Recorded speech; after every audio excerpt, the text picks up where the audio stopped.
जय Hind dear students, कैसे हैं आप सब। आई होप आप सभी अच्छे होंगे। बेटा आज हम पढ़ेंगे पाठ 8 जिसका शीर्षक है जंगल की सैर। ठीक है, तो इस पाठ में हम क्या पढ़ेंगे कि जंगल में कौन कौन रहता है और जंगल में क्या क्या होता है। ठीक है, अच्छा तो पाठ शुरू करने से पहले मैं आपसे कुछ पूछना चाहूँगी। आप सभी कहाँ रहते हैं? कहाँ रहते हैं आप सभी? अपने घर में, है ना। आपको अपना घर कैसा लगता है? अच्छा लगता होगा सभी को अपना घर अच्छा लगता है। तो आप कभी जंगल में घूमने गए हैं? अगर गए हैं तो जंगल में क्या क्या होता है आपने देखा होगा। तो जंगल में क्या क्या होता है? जंगल में बहुत सारे पेड़ पौधे होते हैं, बहुत सारे जानवर या पशु पक्षी रहते हैं। कौन सा पशु पक्षी रहते हैं? और कुछ पशु पक्षी अपना घर बनाकर रहते हैं तो कुछ जंगल में ही रहते हैं। तो आइए इस पाठ को पढ़कर हम जानते हैं कि कौन सा जीव या कौन सा पशु पक्षी कहाँ रहता है और कैसे रहता है। कैसे मतलब वो अपना घर बनाकर रहता है या जंगल में ऐसे ही रहता है। तो आइए जानते हैं इस पाठ को पढ़कर। जंगल में तरह तरह के पशु पक्षी रहते हैं। सभी का अपना स्वभाव होता है। उनमें से कुछ घर बनाकर रहते हैं तो कुछ अपने लिए घर ढूंढ लेते हैं। कुछ तो जंगल में बिना घर के ही रहते हैं। आओ जाने। तो बेटा इस पाठ में आप क्या पढ़ोगे कि जो जंगल है उसमें तरह तरह के पशु और पक्षी रहते हैं और सभी का अपना अपना स्वभाव होता है। कुछ अपना घर बनाकर रहते हैं और कुछ जंगल में बिना घर के ही रहते हैं। तो आइए जानते हैं पशु पक्षियों के घर के बारे में इस पाठ को पढ़कर। गर्मियों का मौसम था, स्कूल की छुट्टियां हो चुकी थी। अयान और अन्या अपने चाचा जी के पास घूमने गए। चाचा जी जिम कॉर्बेट नेशनल पार्क में काम करते हैं। तो ये कहानी अयान और आन्या की है जो गर्मियों की छुट्टियों में अपने चाचा जी के पास घूमने जाते हैं। उनके चाचा जी जिम कॉर्बेट नेशनल पार्क में काम करते हैं।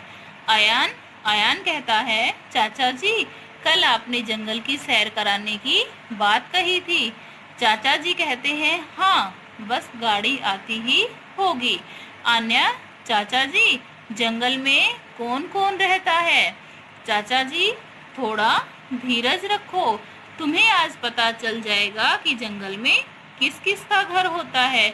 दोनों बच्चे हैं वो चाचा जी से कहते हैं कि आपने जंगल की सैर कराने की बात कही थी।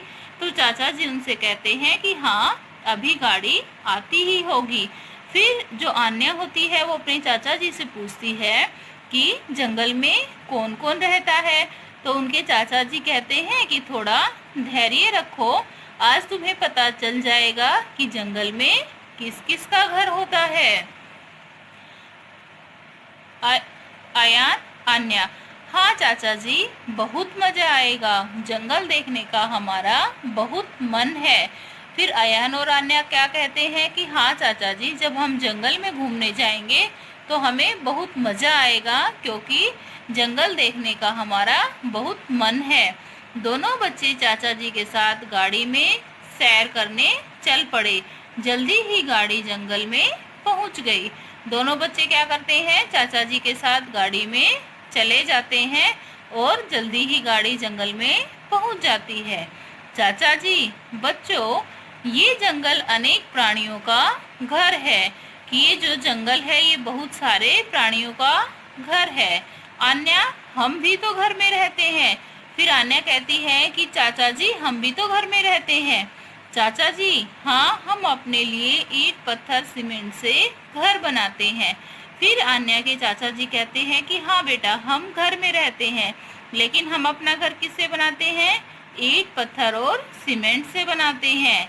अयान कहता है, मैंने अपनी पुस्तक में पढ़ा है कि कच्चे घर भी होते हैं। फिर आयान क्या कहता है कि मैंने अपनी पुस्तक में ये पढ़ा है कि घर कच्चे भी होते हैं। चाचा जी, हाँ, गाँव में पक्के और कच्चे दोनों तरह के घर बनाए जाते हैं। फिर चाचा जी कहते हैं कि हाँ बेटा, जो गांव होते हैं तो गांव में कच्चे घर भी होते हैं और पक्के घर भी होते हैं। वहाँ घास फूस के घर भी होते हैं। घास फूस के घर को झोपड़ी कहते हैं। कि जो गांव होते हैं, गांव में घास फूस के घर भी बनाए जाते हैं और जो घर घास फूस से बने होते हैं उन्हें क्या कहते हैं? झोपड़ी। झोपड़ी किसे कहते हैं? घास फूस के बने घर को। अन्या, चाचा जी, गाय भैंस का घर भी होता है? चाचा जी, हाँ, हम गाय भैंस भेड़ बकरी घोड़े आदि पशुओं को पालते हैं। इनके रहने के लिए घर बनाते हैं जिसे बाड़ा कहते हैं। फिर चाचा जी क्या कहते हैं कि हाँ बेटा, गाय भैंस भेड़ बकरी घोड़े आदि सभी पशुओं का घर होता है और उनके रहने के लिए हम जो घर बनाते हैं उस घर को बाड़ा कहते हैं। गाड़ी आगे बढ़ती जा रही थी। चारों तरफ तरह तरह के पेड़ पौधे थे, घास थी, जानवरों की आवाजें आ रही थी। तो जानवरों की आवाजें कहाँ से आ रही थी? क्योंकि गाड़ी कहाँ से गुजर रही थी? जंगल से गुजर रही थी और जंगल में चारों तरफ पेड़ ही पेड़ थे, घास थी और जंगल में बहुत सारे जानवर रहते हैं, इसलिए उनकी आवाजें आ रही थी। आयान, वो उस ऊंचे पेड़ पर क्या लटक रहा है? चाचा जी, वो बया का घोंसला है। बया क्या होती है बेटा? एक पक्षी है, ठीक है, जिसका नाम बया होता है। तो चाचा जी कहते हैं कि ये एक बया का घोंसला है। बया बहुत सुंदर घोंसला बनाती है। अन्य, चाचा जी, एक चिड़िया ने हमारे घर में घोंसला बना रखा है। फिर अन्य कहती है कि चाचा जी, एक चिड़िया ने तो हमारे घर में भी घोंसला बना रखा है। चाचा जी, पक्षी अपने घोंसले पेड़ घर ऊंचे स्थान पर बनाते हैं। स्थान का अर्थ क्या होता है बेटा? जगह। फिर चाचा जी क्या कहते हैं कि बेटा, जो पक्षी होते हैं वो अपने घोंसले या तो पेड़ पर बनाते हैं या घर में बनाते हैं या फिर किसी ऊंचे स्थान पर या ऊंची जगह पर बनाते हैं। ये घोंसले तिनके घास सूखे पत्तों से बने होते हैं। और जो पक्षी है अपने घोंसले किससे बनाते हैं? घास से, तिनकों से और जो सूखे हुए पत्ते होते हैं पेड़ों के, उनसे बनाते हैं। तोता पेड़ के खोखले तने में घोंसला बनाता है। और जो तोता होता है वो कहाँ अपना घोंसला बनाता है? पेड़ का जो तना होता है उसका जो खोखला हिस्सा होता है उसमें तोता अपना घोंसला बनाता है। आयान, चीख कर दूर देखते हुए, अन्य, वो चीता हिरन के पीछे। अन्य, ओ, चीता हिरन को खा जाएगा।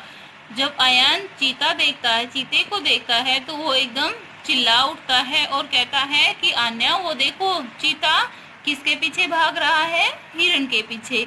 तो आन्या कहती है कि जो चीता है वो तो हिरन को खा जाएगा। क्या चाचा जी, हिरन का घर नहीं होता? और वो देखो, हाथी। फिर आन्या चाचा जी से पूछती है कि चाचा जी, क्या हिरन का घर नहीं होता? आयान, देखो, पेड़ पर बंदर उछल कूद कर रहे हैं। चाचा जी हंस पड़े। बेटा, हिरन हाथी बंदर आदि कुछ जानवर घर बनाकर नहीं रहते हैं। चाचा जी बच्चों की बातें सुनकर हंसने लगते हैं और कहते हैं कि बेटा, जो हिरन हाथी बंदर आदि कुछ ऐसे जानवर हैं जो अपना घर नहीं बनाते हैं, वो घर बनाकर नहीं रहते हैं। अन्य, बंदर तो पेड़ पर रहते हैं। फिर अन्य क्या कहती है कि जो बंदर है वो कहाँ रहते हैं? पेड़ पर रहते हैं। चाचा जी, हाँ, बिल्कुल ठीक। हिरन और हाथी जंगल में झुंड बनाकर कहीं भी घूमते रहते हैं। आयान, और चीता शेर चीता भालू। फिर चाचा जी क्या बताते हैं कि जो हिरन और हाथी होते हैं, हिरन और हाथी जंगल में बनी गुफाओं में रहते हैं। चूहे खरगोश बिल बनाकर रहते हैं। और चूहे और खरगोश कहाँ रहते हैं? चूहे और खरगोश अपना बिल बनाते हैं और उसमें बिल बनाकर उसमें रहते हैं। जंगल में चलते चलते गाड़ी एक झील के पास पहुंची। आन्या, देखो, झील में मगरमच्छ कैसे मुंह फाड़ रहा है। और मछलियां उससे दूर भाग रही है। तो झील में बच्चों ने क्या देखा कि एक मगरमच्छ था और वह मुंह फाड़ रहा था और मछलियां उससे दूर भाग रही थी। क्यों भाग रही थी? क्योंकि उन्हें डर था कि मगरमच्छ कहीं उन्हें खा न जाए। अयान, किनारे पर कछुआ चल रहा है। आन्या, मेंढक ट्र ट्र कर रहा है। चाचा जी, बच्चों, मछली पानी में रहती है। चाचा जी बताते हैं कि बच्चों, जो मछली है वो पानी में रहती है। मगरमच्छ, कछुआ और मेंढक पानी और जमीन दोनों जगह रहते हैं। और जो मगरमच्छ है, कछुआ है और मेंढक है, वो पानी में भी रहते हैं और जमीन पर दोनों जगह वो रह सकते हैं। अयान कहता है, चाचा जी भूख लग रही है। कि चाचा जी भूख लग रही है। आन्या कहती है, मुझे भी। चाचा जी, हाँ, मेरे भी पेट में चूहे कूद रहे हैं। आज हम खूब घूम लिए, चलो अब चले। फिर चाचा जी भी क्या कहते हैं कि हाँ, मुझे भी बहुत भूख लगी है, मेरे भी पेट में चूहे कूद कूद रहे हैं। आज हम खूब घूम लिए, बहुत घूम लिए, चलो अब चलते हैं। अयान, आन्या, हाँ, हम भी अपने प्यारे घर चले। कि हमने पशु पक्षियों के घर के बारे में तो जान लिया, अब हम भी अपने घर वापस चलते हैं। चाचा जी, अब पता चल गया न तुम्हें जंगल में किस किस का घर होता है। फिर चाचा जी कहते हैं कि अब तो तुम्हें पता चल गया ना कि घर में किस किस का घर होता है। सबको अपना घर प्यारा होता है। और चाचा जी ने क्या बताया कि सभी को अपना घर कैसा होता है? प्यारा होता है। तो बच्चों, अयान और आन्या को तो जंगल में घूमकर पता चल गया कि जंगल में किस किस का घर होता है। और आपने भी पूरा पाठ पढ़ लिया है ना। तो आपको भी पता चल गया होगा कि जंगल में किस किस का घर होता है और सभी को अपना घर बहुत प्यारा होता है। आप अपने घर में रहते हो ना, आपको अपना घर कैसा लगता है? बहुत अच्छा लगता है। इसी तरह से जो भी पशु पक्षी होते हैं, उनका जो घर होता है, उन्हें भी अपना घर बहुत अच्छा लगता है। जय हिंद।